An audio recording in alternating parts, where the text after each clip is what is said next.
Professional basketball player Adrian Mike, best known for his court vision, explosiveness, and defense, recently announced that he will be taking his talents to El Salvador's capital to represent Jamaica at the FIBA Basketball World Cup 2023 Pre Qualifiers. This year's tournament will kickstart April 15, 2021, and the top 3 teams will advance to the second round in July. The participating national teams include Costa Rica, El Salvador, Guyana, Nicaragua, and Jamaica. I'm sitting here with Adrian Mike. Adrian, tell me a little bit about yourself. My name is Adrian Mike. I was born in Toronto, Ontario, and I'm a professional basketball player. I know you recently found out you made the national Jamaican team. Tell me a little bit about that, how you found out, what your reaction was, what you're looking forward to. Honestly, I'm going to tell you the honest truth. This is an opportunity I didn't think was going to come to me. I planned to play for the national team, but I just didn't know how to. It was just something that just hit me. So my actual prep school coach, Wayne Dawkins, he came to me with the opportunity because he was affiliated with the national team. So I reached out to him, and he actually reached out back to me saying that, they need a point guard. So they were searching for a point guard, and I guess it narrowed down to 2 guys, myself and another player. But this opportunity really means a lot to me because I'm representing myself, my family, my mom, friends, everybody. So it really means a lot to me that I could take on this task. And when I get there, I'm going to play my heart out. Adrian has been working with his trainer, Wayne Dawkins, any chance he gets to prepare for this tournament. Adrian met Dawkins back in 2010 while playing for the Phase 1 prep program in Toronto. As a player, how would you describe Adrian? I best describe Adrian as very gritty, tough, not going to back down. That type of player that you don't want to match up against him because he's what you consider a two-way player. He's going to go at you offensively and he's relentless, but then he's going to dog you all day on defense from end to end.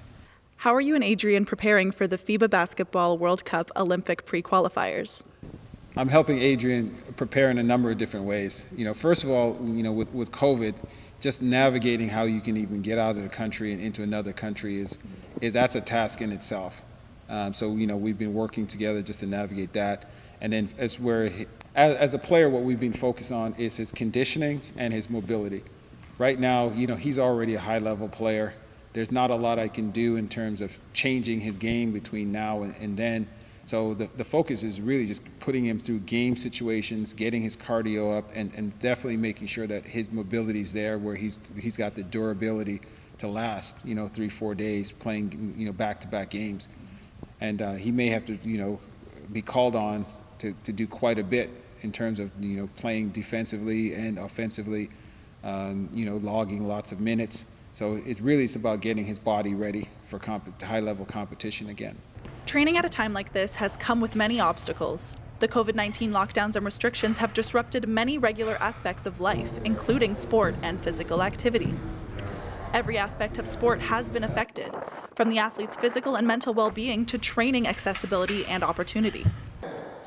Both coaches and athletes have had to adjust the way they do things in a way that is both safe and effective. So how has COVID-19 affected your career at all? What have you had to do in training to adjust to the changes? COVID-19 has really put a pause on my career.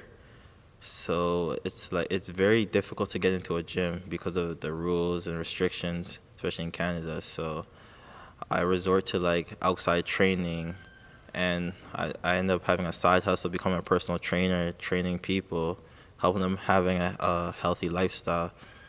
So that's how COVID kind of slowed me down, but I'm waiting to go back overseas. So I train every day to prepare. So whenever I get that call, I can just get up and go and I'm ready.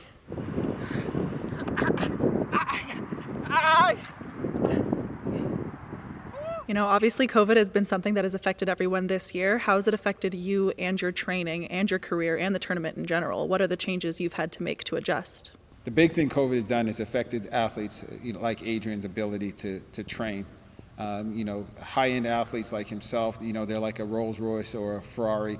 They have to stay in performance condition.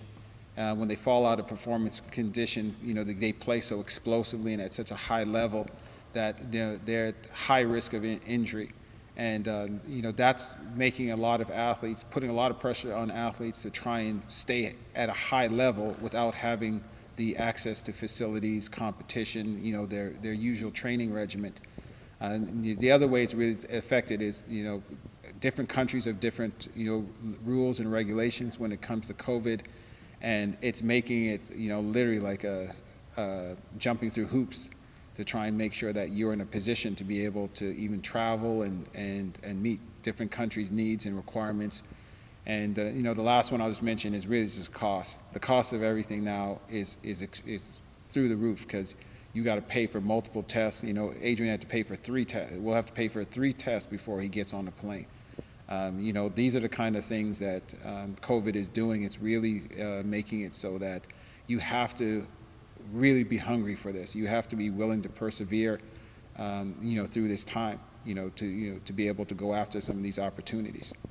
This will be Adrian's first time playing in a tournament of this caliber since the lockdowns in 2020. This will also be his first time meeting and playing alongside his teammates. So with all these COVID-19 restrictions, I know you haven't been able to work out with the team like you normally would in the past. So this is your first time meeting your teammates, right? I actually haven't met my teammates in person, but we met over a Zoom call. So I met my coach over Zoom call and the rest of my teammates, and they sound like a real cool bunch of guys. So I can't wait to meet them in El Salvador, and we can just win this. If Team Jamaica finds themselves in the top 3, they will continue on to the next round. What is Team Jamaica known for? Is it offense, defense? What can we expect from you guys in El Salvador? Just like anything else, just like track and field, we bring the energy, speed, the heart. So that's what you can expect from us. We're going to come on top and never stop. No matter if we're down 2, down 5, we're going to keep going. Have you been able to do any research on any of the teams you're competing against? Who do you predict will be your biggest competition? I'm hearing Team Guyana is going to be one of the stronger teams in this tournament, but Team Jamaica, we have a lot of firepower, so I'm not worried at all. We're going to go in this tournament and we're going to win. Do you predict there will be a struggle period at all for any of the players going into the tournament at the beginning? There's going to be a struggle for the players and for the teams. I think that, you have athletes that have been either being pulled away from their existing teams and maybe already in a rhythm with their other teammates. You have people that haven't been playing, and now they're being pulled into, to high-level competition right away. So, I predict that the ability for teams to get off to a great start and athletes to get off to a great start is really going to be just dependent on how quickly they can bond as a team. And, whatever practice time they can get in, even that bonding off the court, will be very, very important in terms of translating that onto the court.